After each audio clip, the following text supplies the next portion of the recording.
नमस्कार विद्यार्थी मित्रांनो, सर्वांचे लर्न विथ भावेश या यूट्यूब चॅनलवर सहर्ष स्वागत आहे. आज आपण रक्षाबंधन या विषयावर एक निबंध बघणार आहोत. चला तर सुरू करूया. रक्षाबंधन हा भारतातील एक लोकप्रिय सण आहे. हा सण भाऊ बहिणींच्या प्रेमाचे प्रतीक मानले जाते. श्रावण महिन्यातील पौर्णिमेला म्हणजेच श्रावणी पौर्णिमेला हा सण साजरा केला जातो. या सणाला राखी पौर्णिमा किंवा नारळी पौर्णिमा असेही म्हणतात.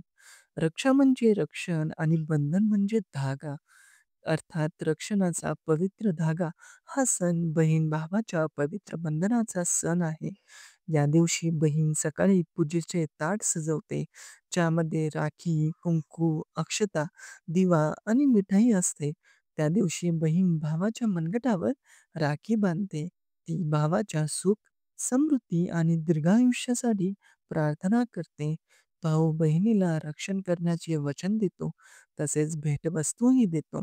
या दिवशी घरोघरी गोड पदार्थ बनवले जातात. आजच्या तंत्रज्ञानाच्या युगात अनेक बहिणी या दूर राहणाऱ्या भावाला कुरिअरने राखी पाठवतात. तसेच या दिवशी देशाचे रक्षण करणाऱ्या सैनिकांनाही अनेक बहिणी राखी पाठवत असतात. असा हा रक्षाबंधन सण सामाजिक एकता आणि संस्कृतीचा संदेश देणारा सण आहे. मित्रांनो, अशाच नवनवीन महत्त्वपूर्ण व्हिडिओ बघण्यासाठी आपले चॅनल नक्कीच सबस्क्राईब करा व हा व्हिडिओ तुमच्या मित्रांपर्यंत शेअर करायला विसरू नका. धन्यवाद. भेटूया पुढील व्हिडिओमध्ये.